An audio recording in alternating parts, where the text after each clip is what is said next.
Hi, everybody. So let's start with kind of what Flash and Animate is. Flash was the original kind of backbone to what Animate has become. It's kind of got a new face on it. It's a new relaunch of the same branding package, but it does a lot of the same things. Does anyone have any ideas what you can do with Animate? Kind of obvious. What? You can do 2D digital animations. You're right. But the cool thing about these 2D animations versus, say, animations in like Photoshop, where you have that timeline, you do different layer-based animation. What you have here is you have scalable vector graphics, and we've talked about vectors a couple times in our meetings. Anyone remember what's the difference between vector versus raster? Vector base is like it doesn't like pixels. It's just like a math thing that does That's all. Exactly. So that's the cool thing, is that everything that you can make in Flash is scalable. It all is it's very fun that way. Mm-hmm. And what we're going to go over today is kind of the basics of how to get things moving in Flash, how to use some of the different tools, and we'll kind of walk on through it together. So we're going to get our screen share going, and then we can go from there. So this is our menu that we first see when we open up Animate CC. So there's a few different types of great new templates there. So in addition to being able to do 2D digital animation in Animate CC, you can also make web content, so there's like games that run on Flash Player and things like that that you can make using this program. But today we're just going to work on animation stuff. So the type of file that we're going to create here is this action script 3.0. That's basically just like the standard default one that you're going to use for 2D animation. So we'll tap that. We see off to the right side here a few properties relating to what we just made. So it's 24 frames per second, which is generally what we work with in animation. You could do 30, but that's just kind of more work to get the same effect. And in animation where you're drawing tons and tons of frames, 24 just makes a lot more sense. Also, 24 is pretty divisible, so if you needed to do like a walk cycle, sometimes walk cycles are on 3s, or on 2s, or on 5s. 5s isn't a good one, but what do those terms on 2s and on 3s mean? oh, good question. So if I'm animating, sometimes what you'll have are different action points. Like a walk cycle has this moment where you have this step forward, and then there's the part where you're coming back up again.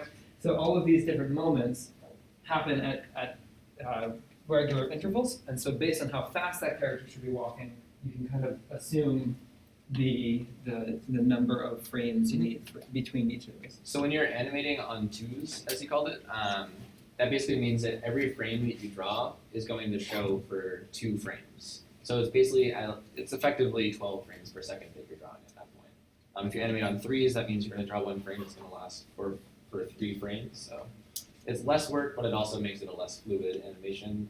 And so you can sometimes start to see, if it's like bigger movements, it's more obvious and shows on more easily. If it's subtle movements, 2s and 3s work a little bit better.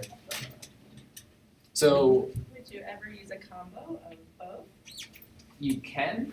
It's not super common practice just because you would sort of notice like some things in the screen moving at different frame rates almost. Like it looks like different playback rates. But if there's subtle things, you definitely can like use variable increments. Okay, so over in our properties here, we see that the default size that it made this was actually 550 by 400. So, okay. So as we mentioned, Animate CC works with vector graphics, and so you can actually work at a lower size if you want to, and then export it to any larger resolution as long as the aspect ratio is the same. So you can work in, say, 1920 by 1080, or you can work in 720, and then still export that at 4K, for example, just because it can all scale up as long as it's the same aspect ratio. But for our purposes, we're just going to switch this to 1920 by 1080 because that's something we're comfortable working in.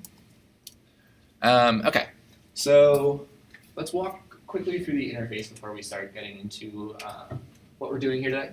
So we see this main big area with a big white box in it. That is called our stage.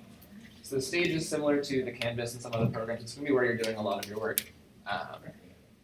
underneath that, we have our timeline. We'll talk a little bit more about the timeline in depth, but it's a layer-based timeline similar to a lot of what you've seen before with other Adobe programs. So when you have multiple layers, the one that's on top is going to show on top of the layers that are underneath it. Off to the right side here, we see our Properties tab. So the Properties tab is something that you're going to be using quite a bit, and it's pretty dynamic. So as you're using different tools in the program, the options that you see in this Properties window are going to change. So for example, if I select the Brush tool, we see that this changes to a bunch of properties related to a brush. So we have fill and stroke, we have brush shape. If I were to switch that instead to the text tool, for example, we see things related to font. So that Properties tab is going to be changing along with everything that you're doing here. So to the right of our Properties tab here, we have our Tools panel. There's a lot of tools that are similar to some things you've seen before with Photoshop and Illustrator and things like that. So we have our Selection tool, which is basically just like the default, similar to every other Adobe program selection tool. We have a Free Transform tool, which I'll talk a little bit about later. We have some marquee selection tools over here. We have a pen tool, text. We can make some shapes. We have different brushes. So a few of the tools that you're going to be using the most often are going to be this Selection tool, this Free Transform tool, your brushes, things like that. So we'll cover those in more detail as we go through. And then, okay, I guess we can move to the timeline next. So down in the timeline, we see a few icons down at the bottom that are pretty familiar. So this little piece of paper thing means to create a new layer. And to the right of that, we have folders, so you can group things if you'd like to into one folder.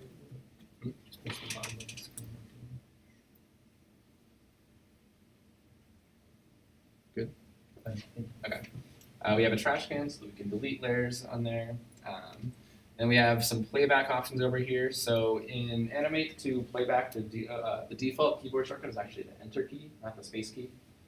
So the Space key is going to work similar to how we see it in Photoshop. It's like a quick version of the hand tool. So when I'm holding down the space bar, I can click and drag on my stage in order to move my scene around. So the Enter key is the default playback key. Frame forward and frame backward in Flash are the comma and period keys. So when you have multiple frames on your timeline, you'll be able to move forward and backward using those keys. And then we have a few other options down here, which again I can show later.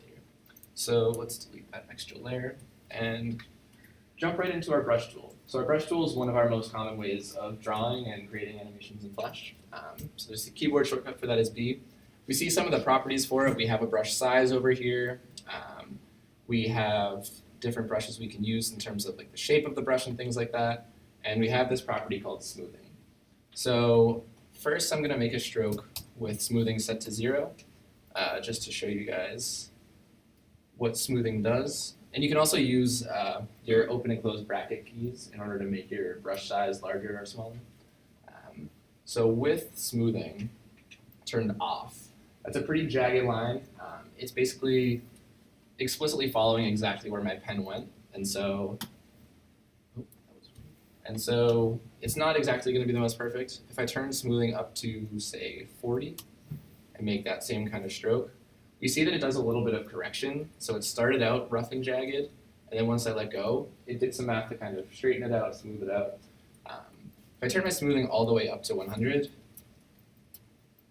we'll see that it actually might mess up our line a little bit, and that's because it's almost overcompensating to try to smooth it out too much. You made too drastic of a stroke for it to be able to smooth. So if I did something like that, you see areas where it's like fat and thin and stuff.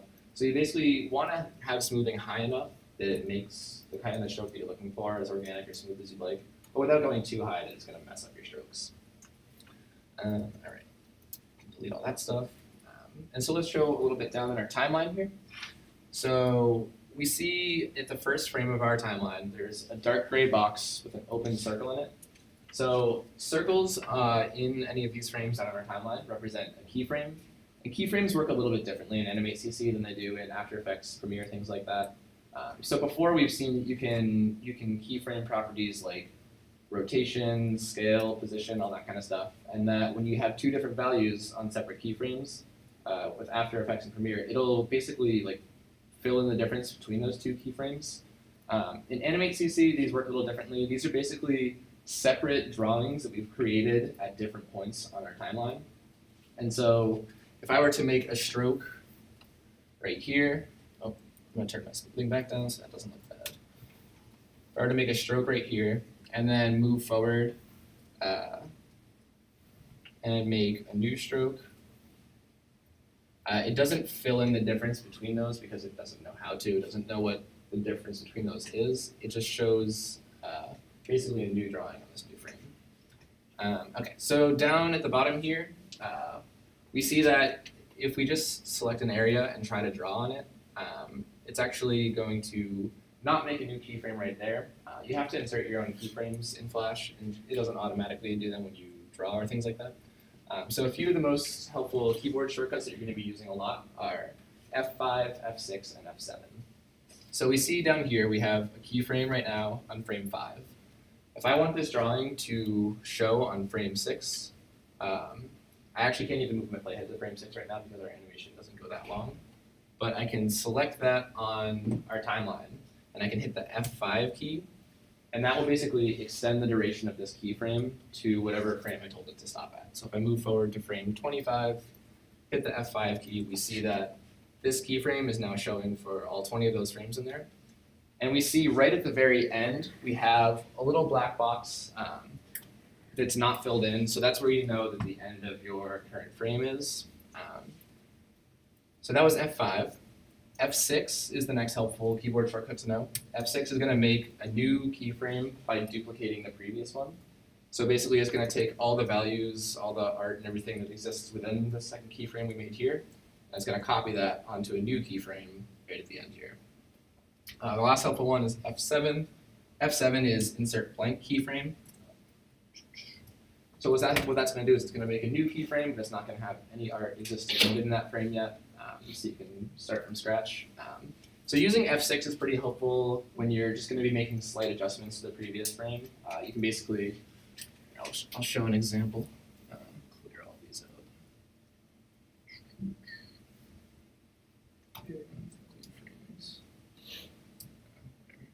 up. Okay, so we have this drawing on frame 1 right here.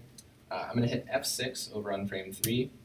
And what I can do now is, if I just want to draw a little bit more off the end, and go to our next frame and draw a little bit more off the end, we'll see that it's kind of animating along as we go. That's a pretty poor example of just a brush stroke, but it's basically just used to make simple slight adjustments based off of our previous frame.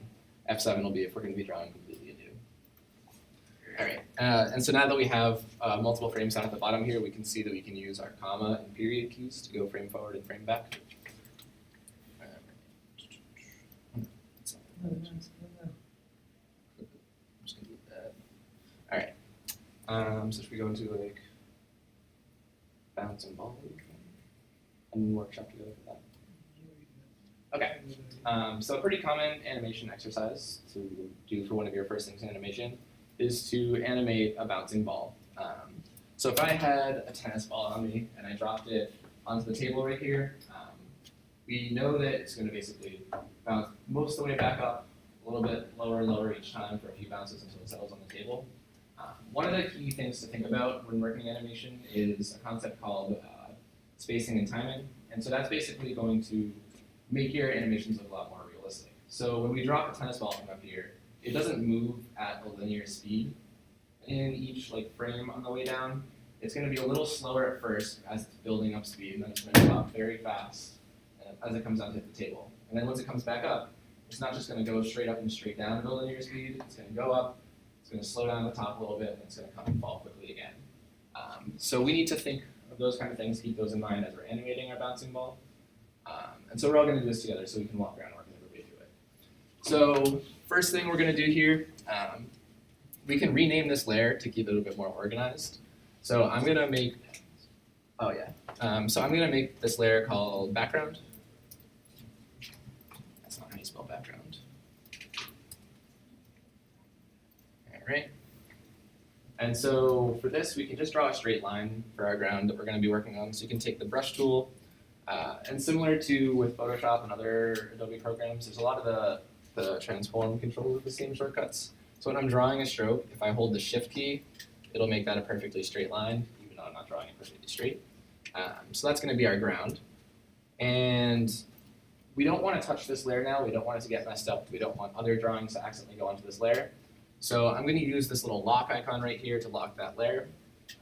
That's something that we've seen a lot in some of the Adobe programs. One thing I do want to go through real quick that's not similar to other programs, there's a concept called guiding your layers in Animate CC. So if I right-click on a layer down here and I select guide, we see that that little piece of paper turns into, what even is that, like a little hammer type thing? Yeah, straight edge. So what that's going to do is basically, it's a reference for you to use while you're working, but when you export, it's not going to make it into the final rendered video file. So we don't want to guide our ground right here, but that was just to show you guys that that's something you can do. All right, so we have our ground, we're going to lock it. And now let's make a new layer by clicking this little, where my mouse go? What? make a new layer by clicking Fireflies. We'll make a new layer, maybe. Okay. We'll call this one ball. And we're going to start out by drawing our ball at the very top of our stage here. So we can take our brush tool and just draw a circle. All right, so we see that our little black box saying where this frame is ending is currently at 27 seconds. Or sorry, 27 frames. Yeah, not 27 seconds. And so for this purpose, let's just move it back to 24 so that it's 1 second for one time the ball bouncing. Yeah. Can you use the ellipse tool to make like a perfect circle? You can, yeah. So if you select your oval tool, you can click and drag to make an oval. If you hold the shift key, it'll go in perfect proportions. You can make a perfect circle. And if you hold, I believe it's the option key. Yeah, the option key will choose it, or will get it to draw from where your cursor was first placed down as the center of the circle. So with my circle right here, holding shift and the option keys, it'll just go centered right on where I started with my mouse, with my cursor. Do you want to do that for this bouncing ball though? No. We will see. Okay, so I guess we can actually. It doesn't really matter.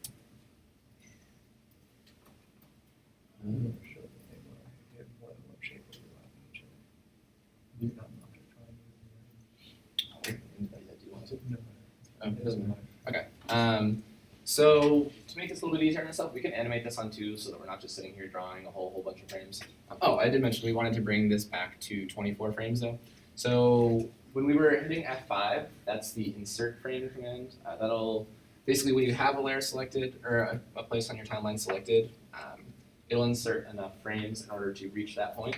If you don't have anything selected down here and you hit F5, it'll insert 1 frame on every layer.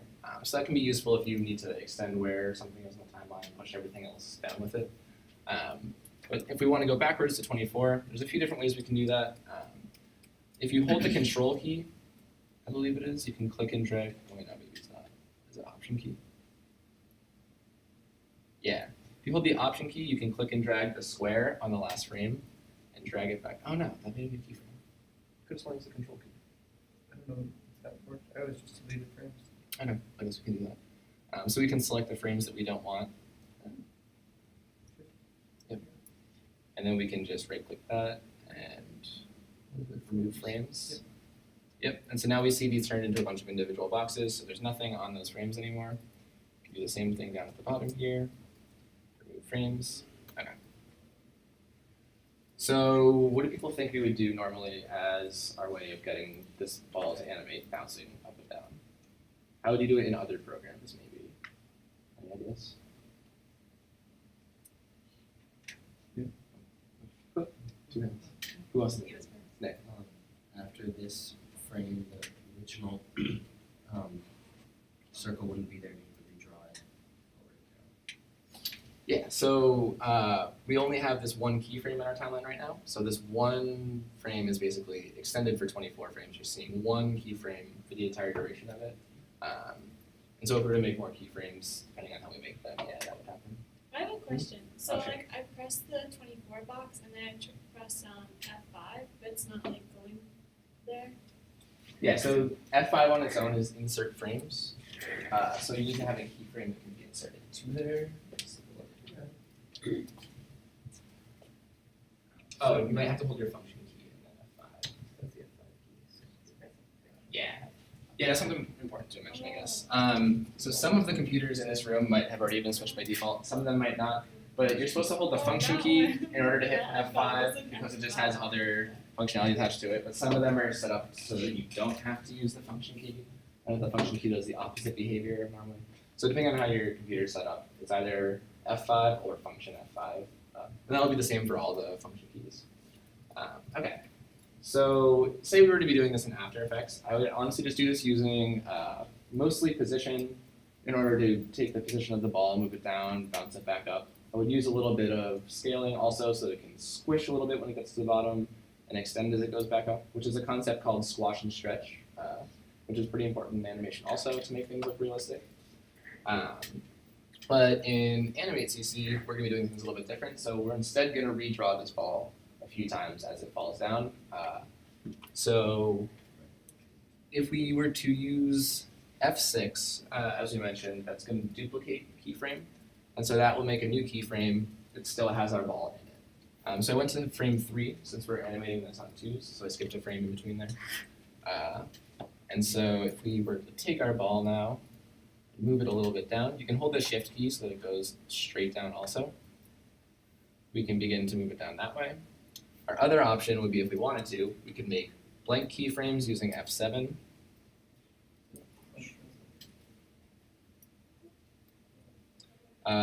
And there's a helpful tool in our timeline to be able to see where our previous frames were in order to make things line up for reference and all that. That's called onion skinning. So when we hit the onion skin right down here at the bottom, yeah. I have a quick question again. So Sure. I went to the frame 3 and then I pressed F6 and then it got me all the black dots on each one. Yep, so what it did was it created keyframes on every one of the frames. So we would using that Okay. to make sure. And then can you repeat the steps after that? Yeah, definitely. So I used F6 to make that new frame on frame 3, just to show how that one would work, but then I went to frame 5 and I used F7 instead of F6. So instead of duplicating keyframe, it made a new blank keyframe with nothing on it. And then I went down to the bottom of my timeline here to this little option called onion skin. And so what onion skin does, it brings up these little controls next to our playhead in our timeline. So there's a blue handle on the left side and a green one on the right side. And you can extend these forward or backwards. And what those show basically is within lower opacity, it'll show the previous frames that you've drawn on. So you can basically time out your animations and see how things can like fit into with relation to each other. So you can make those as short or as long as you want in either forward or back direction.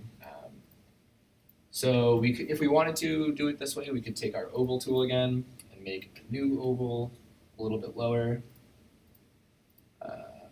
But that's going to be a little bit off that way, so this is the kind of situation where we would probably want to just use duplicating keyframes for the most part and move our ball down each time as we go. So I'm going to clear that keyframe.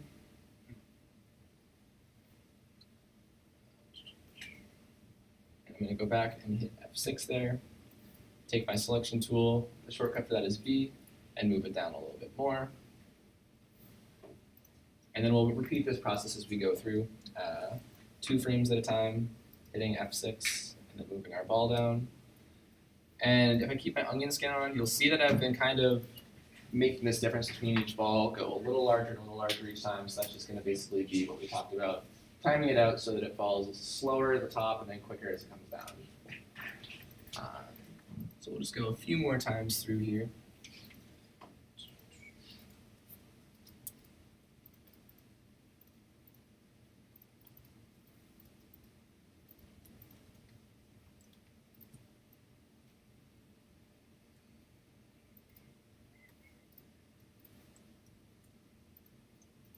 All right.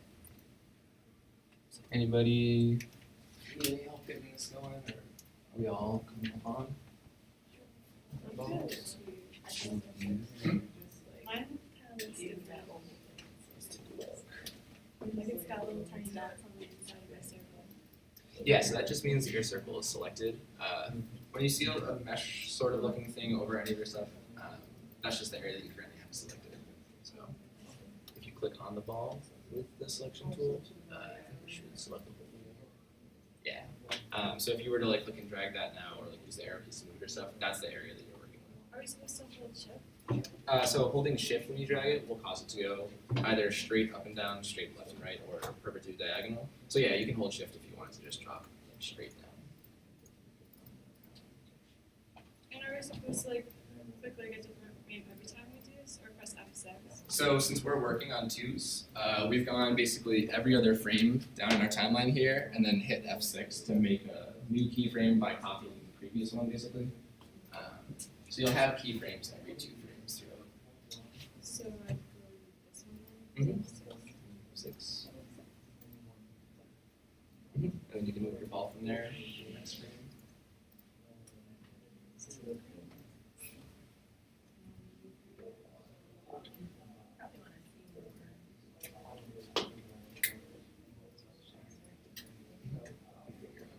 Oh, there we go. Yeah. I was just like, why don't I see those? I'll send mine on also. Is there a way to keep it attached to that first frame? I think it's just like however many frames we're going back. So if you were to go like to the very end of it and then drag it all the way, then it'll go to the beginning each time. But if your animation's gonna be getting longer as you go, the time spot makes sense. Alright. Everybody else doing alright? Hey, what's up? Oh. Are you here for breakfast? Cool. So, we're using Adobe Animate CC today. Have you ever used Animate CC? Okay, so we just walk through the basics with it. We're just animating all in the like up and down right now. Check it Have you used out. it? It's a problem. Okay, so there's a lot of My similarities ball between is out of this Photoshop, world. Illustrator, and things like that. That'd be like I just feel like I don't know, program has a lot of similarities. like a mind tease, like it just doesn't touch the ground, but then it bounces up. It's kind of fun to watch. Yeah, so this is how a lot of like 2D cartoon games you can just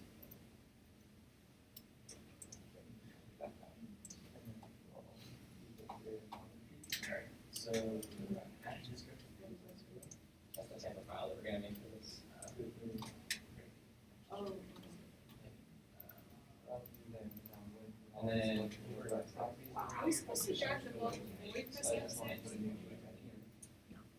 Oh, because I took F6 on the next one, it's not like we drag the ball. so that's a pretty standard aspect. So we're doing 20 for CC, but we can do 1980. Or sorry, 1920. Oh, here we go. I was on the section. So that's just like a pretty standard resolution to work on TV stuff. So you can work with different resolutions. Like, it's just very pretty standard. Yeah. Here's a button right up there. That's center stage, so that's just going to take everything center here. And you can select it and just drop down. The line is on the background. So down in our template at the bottom, we can make keyframes of all different ways. And keyframes are what all of our computer drawing is. So it starts out with one blank keyframe with a little gray box with a black dot down there. Or you can do F5. So we see it's a little gray box down there. It's an empty keyframe. So if we were to take our brush and then just draw strokes from the drawing. We see that it becomes filled in down there now, as in like gray over spots. So that means there's something missing on that. Few useful things. If you go select native moves on and hit that. You don't have that on your keyboard. Like the function.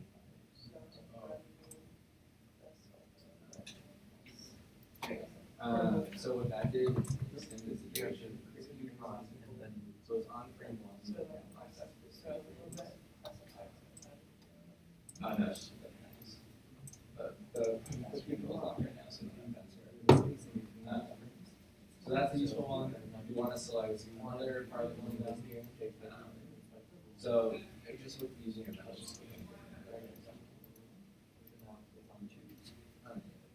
and now hit F6. So F6 just made a new keyframe by deleting the previous one. So now we can pressing F6. So basically, whenever we draw anything in it has to be in a keyframe. Keyframe is the way to get for it. So it's not similar to like Premiere and After Effects keyframes, where it's kind of like figured out the difference between. These are basically just different drawings, different points of time. So if I were, so as with our bouncing ball up here, we had our ball in the first frame, and we made a new keyframe to move it down a little bit. So F6 makes a new keyframe just by copying the previous one, which is pretty useful for little adjustments and things like that. And then F7 is the last useful one. That'll make a blank keyframe. Let's leave like area on your timeline for you to be working in without having to without having so the one keyframe is being dark and gray white is the circle intended.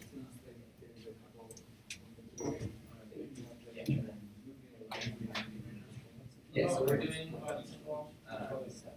might take a few seconds to get jumped up. But a couple useful things, I guess. You can use your tool over here. If you want to draw a circle, you can just hold the shift key while you click and drag, and that'll make it circular. And then you can use V for your selection tool. The shortcut for it is then you can click that onto your ball and be able to move that around. So what we're doing is we made one ball and then we're making different keyframes to move the ball.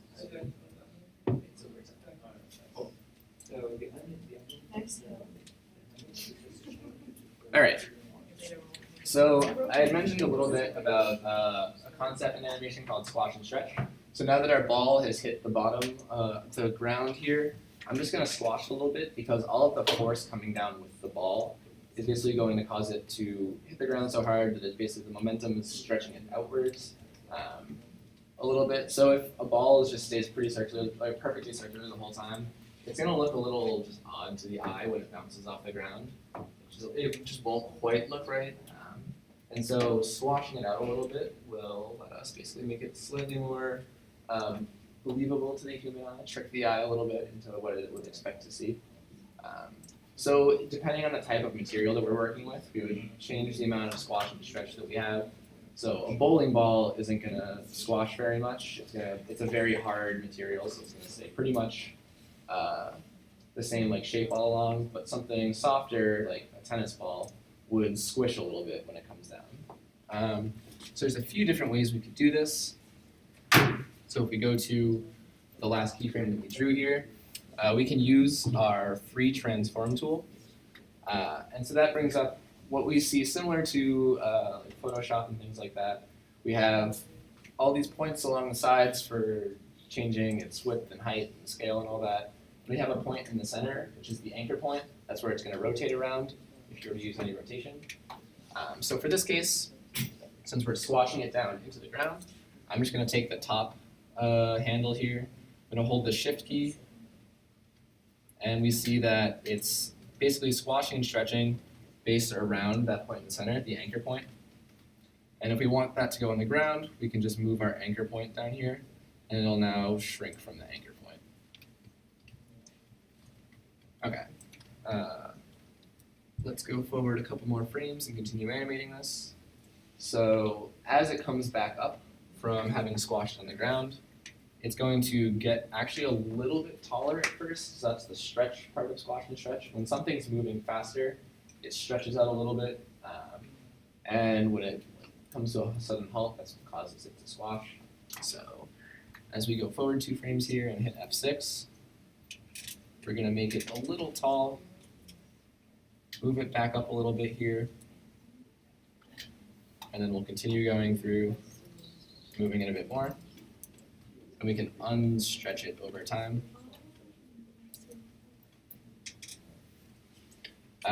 But we know that, like we said before, it's going to bounce a little, like not quite as high every time it comes up. So I'm going to change this, slow it down a little bit from where we were before. And I actually just did something wrong that everybody's going to run into every now and then. Down in my timeline, I didn't make a new keyframe actually when I was moving my ball right there. And so when we're used to being able to change values and just having it make a keyframe for us in After Effects and things like that, that won't happen in Animate CC. So even though I'm on frame 19, the adjustments that I just made are actually happening to this keyframe that's on frame 17, because that's basically, this keyframe was extended up through frame 24, and so any changes that I make in here are happening for the entire duration of this keyframe. So, take off my onions real quick. Okay. So I'll come up to frame 19, make a new keyframe. Move this back to where we wanted it. And we'll finish off.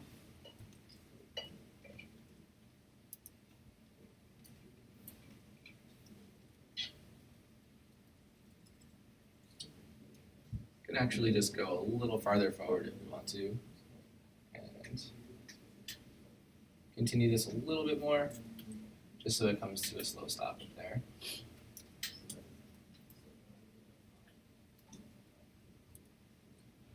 And now, since what I have up here, my top layer with the ball is going up to frame 28, but my background is ending at frame 24. We just need to go back down to the background layer, unlock that, and hit F5 while we're on frame 28 in order to insert keyframes to extend its duration all the way to the end there. All right. So another useful tool for playback is the loop option. So the loop is this little arrow that's in a square. And we see handles sort of similar to what we saw with the onions getting come up. So we can drag this all the way back to frame 1. And now our playback will only happen looping within the area of this little white box. So if I wanted to see just the first half of this and hit enter for playback, it'll loop within there. If I want to go for the whole thing,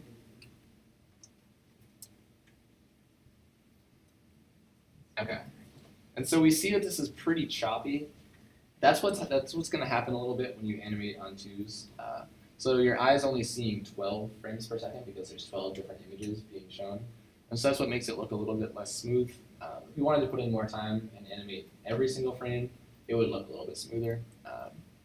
It's pretty noticeable for something like this because the object is moving a lot in relation to its size in each frame. If the ball is moving more than one time its own size, that's a pretty big movement, so it's pretty noticeable here how choppy it seems. But if we were doing a very subtle movement, if you're moving the ball, let's say we're moving the ball this far to the side over 24 frames, you wouldn't notice that it's on 2s really, or at least you wouldn't notice it anywhere near as much. So I'll walk around now and help people finish up with that. Anybody need a hand with that? Question. Sure. I want to make, say, a red ball, Mhm. the exact same motion right next to it. Alright, My ball changed. So as you go through now, you would have to go to each frame and individually change the color of each of the keyframes actually. there's no way I can do something. So there is, we just haven't gotten to that yet. But you can use your paint bucket tool if you like, and use red, and it'll be Maybe it's fairly 'cause I quick. wasn't Just go through used 12 to frames and do it. that. But it'd be a lot tougher to do something like this if you had just done, a That's few because frames it at only the changed end. on here. Like, there's just such a- so we'll get into color stuff.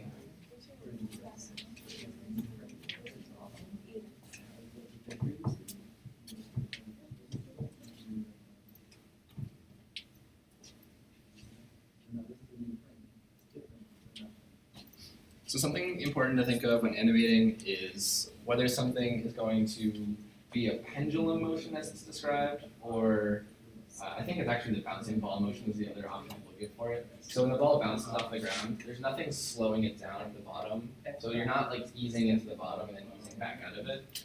It's just going to keep all of its speed and energy and bounce straight off that hard surface. Whereas when it comes to the top, it's more of a pendulum motion. So a pendulum, when it swings, slows down as it reaches its end and accelerates through the middle and slows down.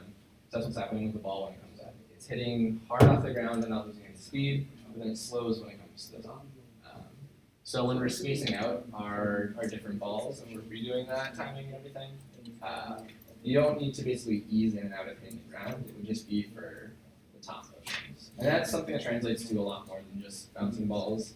That can be things like people's actions. Say I were gonna slap the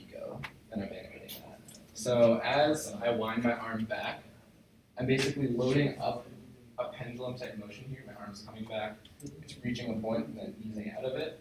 But when I slap him, my hand's not slowing down into a space and then accelerating out.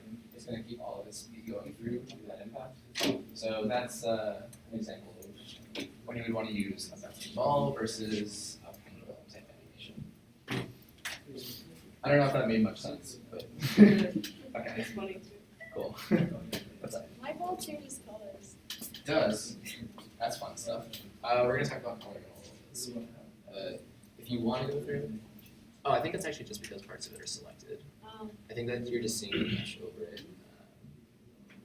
Yeah, that's all that one else. So it's actually the same color blue already. It's probably, wait, if I had the free like transform tool when I did it, does that have any effect? It's like how it changes. That's not going to change the color of it, no. That'll just be your transform properties, basically your scaling, your rotation, things like that. So since we have a pretty simple animation going on right here, our computers are able to handle playing back at full speed. But if you were to do something more complex, you can do similar to a RAM preview in After Effects. If you hit Shift Enter, it'll basically, will it? Command Enter? Command Enter, sorry, not Shift Enter. It'll make a Swift file. So Swift files are the way that things are exported in Flash. What was it again? Command Enter. And so that's basically making a file that now is like exported onto your computer with the full rendered animation in it. So sometimes when we're working with heavier, bigger files, it won't play back at full speed and we'll have to use this in order to look at everything synced up correctly. Also, when you're working with audio, if you're ever animating a character and doing lip sync, for example, it tends to lag out a lot with audio. So it's usually better to check using this Swift preview, Command Enter, to make sure that your mouth movements are lined up with the audio recording, rather than just playing it back in your timeline, just because it can get messed up sometimes. All right. Does anybody need more time for their bouncing balls, or are we ready to move on to other stuff? Cool. So, say the problem that Nick just brought up. Say we want to make this exact same thing happen again, but we want to use a different color ball. So there's a few different ways of working with color in Flash. But we see we have in our color palette menu on the side here, we have two tabs up top. We have color and we have swatches. For whatever reason, the color thing is actually selected just to the red property, which is kind of weird. If you just tap the hue one up here, that'll be a more normal looking color selection for what people are generally probably used to. So we see this option, add to swatches. Swatches is the other tab. So down at the bottom here, it'll show all of your previously used colors, sort of like a color history almost. And then there's also just some pre-formatted swatches that you can select from quickly if you just need to block something in. Something that's pretty cool and unique to Animate CC that's new that didn't have it in Flash is something called tag swatches. So what tag swatches are, if I were to create a tag swatch, let's see, if I were to select a color, I haven't done this in a little while.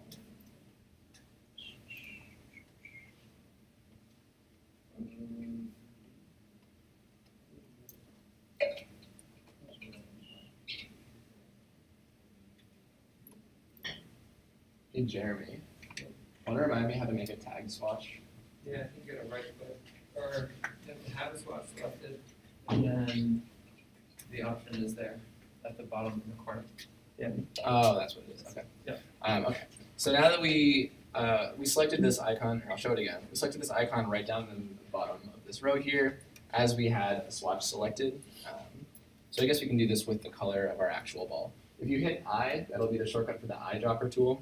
So we can use that to click on our ball, and we now see that it selected the proper swatch for us there that matches this ball. When we make it a tag swatch, this is basically making a reference. It's going to be reusable throughout different drawings. So if we were to draw something other than just our ball, well, I guess I'll just show it rather than say it. So we call this ball, and if we were to change the color of our tag swatch now, It's actually not going to change the color of the ball just yet because our ball was filled in using a regular swatch. We haven't tagged it yet when we made the color of the ball. So if I were to make a new ball, just using my brush tool, and go back to our swatches here, I did that with this tag swatch selected, and so now I can change the color of this. If I were to change the color of this, we see that the color of our ball will change. And so if I make a new frame, or sorry, new layer, or to make another ball, and then change the color of this tag swatch again, by double clicking on it, we'll see that it'll change in both cases there.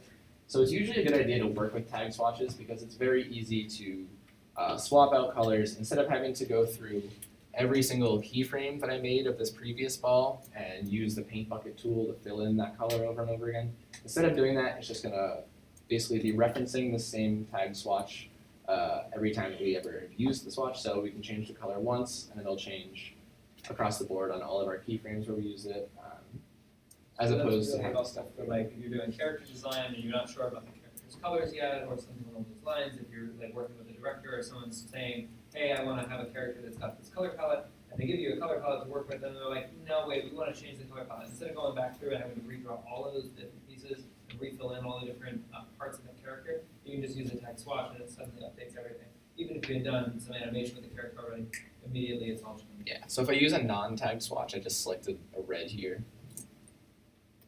Sorry, I had stuff selected actually on the timeline. So if I use a new color, we'll make it this green, I guess, and I use my paint bucket tool to fill in that ball that we drew before, it'll change there, but when we go through forward 2 frames, it didn't change all across the board, so we would have to go through to every keyframe and recolor it. Using the tag swatch just lets us change the color once. So it's usually a pretty good idea to organize your swatches and tag them as you work and as you build up your animations, just to save yourself some time. All right, let's see. All right, we can do some brush mode stuff, I guess. Is Nick asking though to duplicate it and change the color and? All right, so if you wanted to do that, you could duplicate basically your entire layer here. Duplicate layer. We would want to name it something else. Delete that one. So ball 2. And so we would have to either, well, in this case, we would have to go through and do it every time because we already have all these keyframes set, and the color for this wasn't a tag swatch. If we had made it a tag swatch, we could just change which tag swatch it was referencing. It would have gone across the board. But in this case, since we didn't draw it using a tag swatch, we would have to select our new color and then go through each time. Let's move that, well, I guess.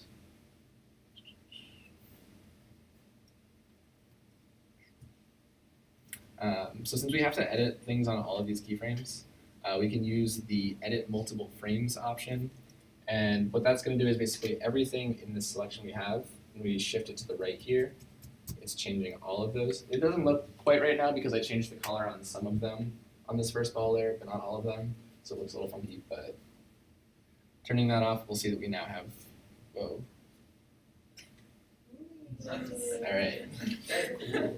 Edit multiple frames is really annoying and tough to work with. I don't like to use it often unless I have to, because things like this happen. But anyway, we would have to go through and use the paint bucket tool on each of those frames to recolor it. Unless we had used a tag swatch, we would have been able to just switch out the swatch, and it would have been fine.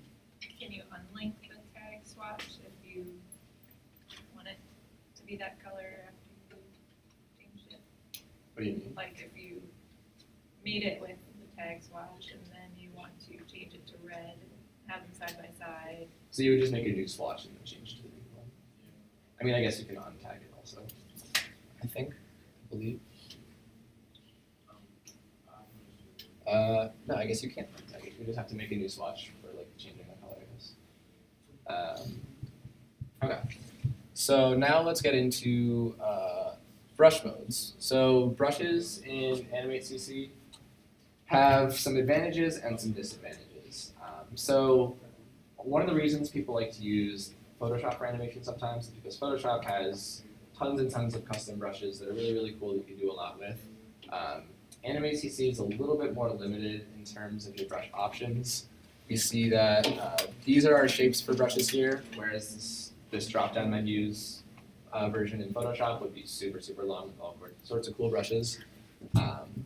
So it's a little bit limited in that, but there are some cool advantages that we have for actually drawing things. So I'm going to extend this panel so we can actually see all of our options here. So down at the bottom, we have a few very, very common things to come to. So one of them is this brush mode. So with Adobe Animate CC, as well as with pretty much all their other products, if we ever click and hold on one of these options in the panel here that has the little white arrow in the bottom right corner, that means there's multiple options for this property that we're working with. So for brush mode, if I click and hold, I see we can work with paint normal, paint fills, paint behind, paint selection, and paint inside.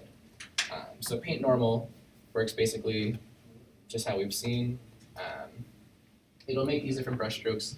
And something interesting you can do actually, you can view what these strokes look like using their vector outlines by clicking this little icon in the timeline down here. That'll basically just show the outlines of like what information is being kept there. So we see that this made 2 separate strokes and kept all of their information. That's why we have some crossover between these. And if I was to select one of these and move it, it's not going to interfere with the circle I had made right behind it. There. So if I go back to here, I'm just going to use a different color. Actually, I don't want to do that. I just want to select a new color up here.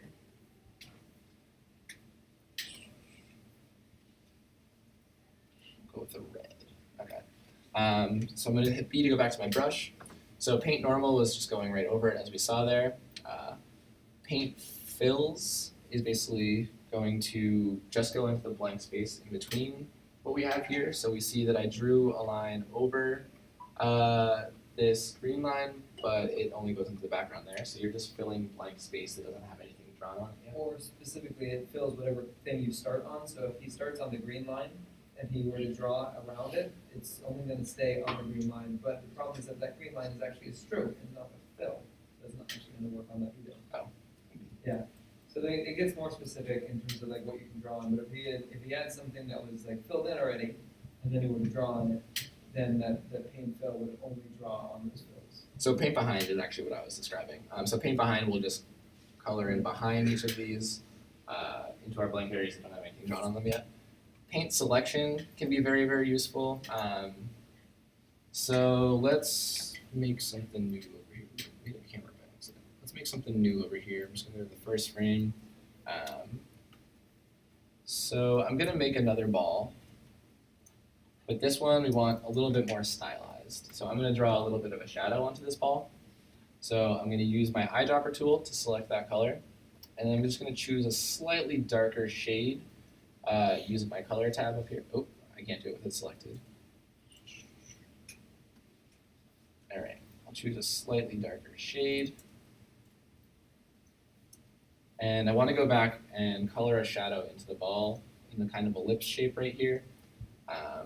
So with paint selection, we see I made a stroke there, but nothing happened because I didn't have any area selected. So if I hit V to use my selection tool, and I click on my ball, it's now selected. I can go back to my brush, and I'm going to make a stroke looking like this. I don't know, why did that? Object, you have to make it into the regular part. Okay, so do you want to talk actually really quick about the difference between Objects and shapes. Yeah. So there's like a hierarchy, more or less. Basically, shape is the most primitive you can get. It's just paint on the canvas. You can't do anything more with it. It's what like the fundamentals of Flash is that you've got these shapes, you've got these objects, and then you have symbols that go on top of that, and they're all kind of enveloped within each other. So the shape is the most basic, and this is where you can do a lot more with mutating the colors itself.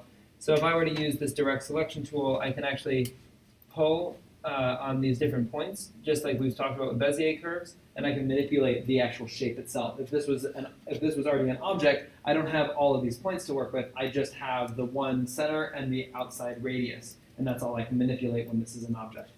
So there's pros and cons to all of them. When you have just the shape itself, you have more mutability with it, and you can do more shading, like you were just saying. But the cool thing, or the interesting thing about it is that if I were to take this with my brush tool, and I turn off object drawing mode, and I draw onto this with just paint normal, and then I were to select this shape, you'll notice that that shape has that piece cut out of it, because they're shapes, and they will mutate each other with different shape drawing tools. Right, and so if I grab this piece, it's only that part there. So that's cool and all. So if I have this selected and I go to, if I go to my brush tool with that selected and go to paint selection, I can paint all over around it, but it's only going to paint within there. And those parts that I just painted are going to be separatable, and it's going to mutate what the original pink circle is. Does that make sense? When you move that line right now, is it deleted underneath? Is it like marked underneath? Yep. So if I take those lines, it's definitely different. And the reason why I can select that whole piece is because all of that is connected to each other. There's at least something shared amongst that entire shape. If there was something left behind, then we would have seen it left behind. So this is cool if you want to do like an interesting way of subtracting parts of a shape, or if you wanted to work with it that way. It gives you different flexibility, different creative control that isn't in like Illustrator the same way. You have to use like pathfinding tools and stuff. It's just natively done with shapes in Animate. So they're kind of different in that sense. So we can get rid of those things. Like I said, you can always go ahead and group these things together and create an object. And so then it's an object, but now it's no longer an oval primitive that we had originally drawn, because we had broken it apart into a shape, and now we brought it back into an object. So I may be going too deep for some of you guys, but this is some of the quirks about Animate.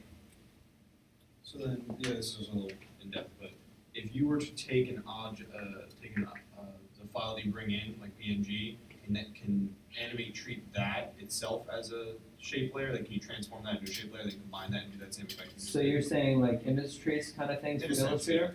I'm not sure that Animate has anything close to image trace. Not that I've seen. But you can trace over it yourself. Okay. Yeah, so that's kind of an introduction to Animate. Any other questions before we kind of wrap up? You said objects and symbols? Yeah, symbols is another thing that we can get into if people are wanting to stay longer. Otherwise, So symbols are a very, very important part of what makes Animate CC a strong animation software. You can think of it a little bit similar to pre-composing in After Effects in that you get a new timeline you can work with basically within your symbol.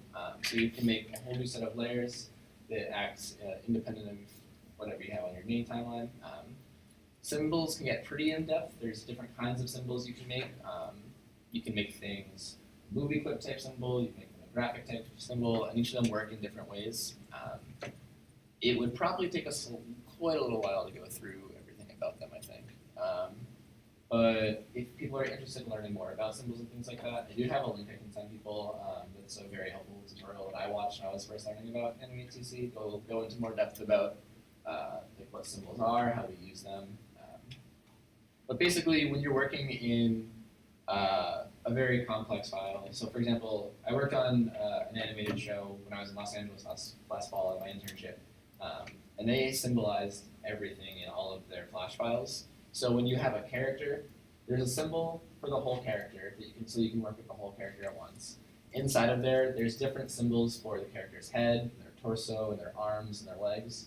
And then within those symbols, there might even be more symbols for inside of those for the eyes and the mouth and things like that. It's basically just a way to make your animation less destructive. You're not hurting like things that you made previously as you draw over them as you go on. And so it's just a more organized and efficient way of working in Animate CC. Yep. So you would put a turned in trace over. You could do that. A lot of times people just don't really work with photorealistic stuff in Animate CC because this isn't the program for photorealistic stuff. That's not like the style of Animate CC. So this is for like cartoon style stuff for the most part. And so one of the problems that people have with Animate CC and why they don't like it is because everything that's made in this program, you can kind of tell. It like looks like it was made in Animate CC once you get used to seeing it. That's partially due to the limitations of brushes and things like that. But it's very, very tough to get like realistic looking things out of Animate CC. It's a lot more useful for cartoon type things. So something like what David was saying, where he was working at the animation studio, what they'll do is they'll take stuff out of this and they'll bring it into After Effects and apply special effects on top of it, more of those visual effects kind of feel. And once those have been applied, it kind of helps to mask the fact that it was all drawn in this. They also use a lot more shading and other things like that to help kind of make it look less like it was done primitively in this tool. So we kind of went over a lot right at the end here. Do people have any questions? Anything we're confused on? Have people been interested by this stuff? Is this something you'd want to work with more in the future?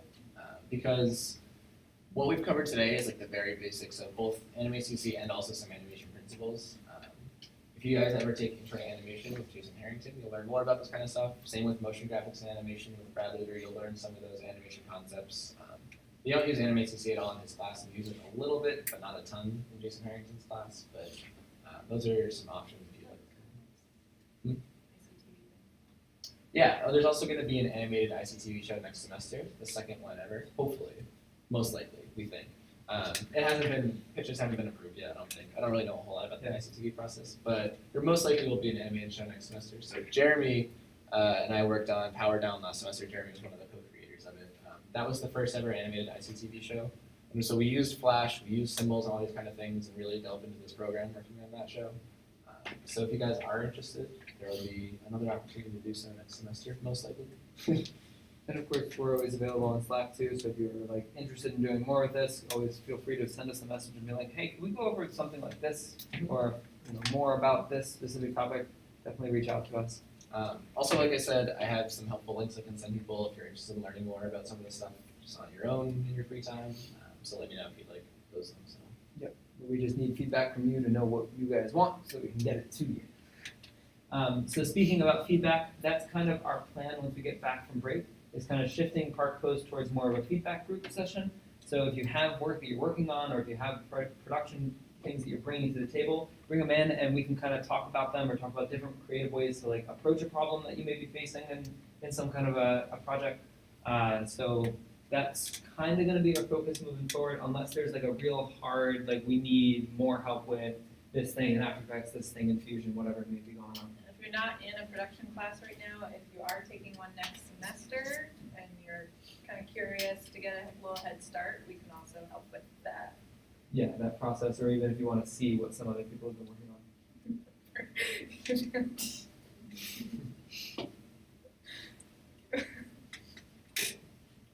Yeah, so I think we have 2 Sundays left after Thanksgiving. So we'll probably meet those. Do you have a question? Oh no, I just wanted to say, yeah, I'm Okay. interested in the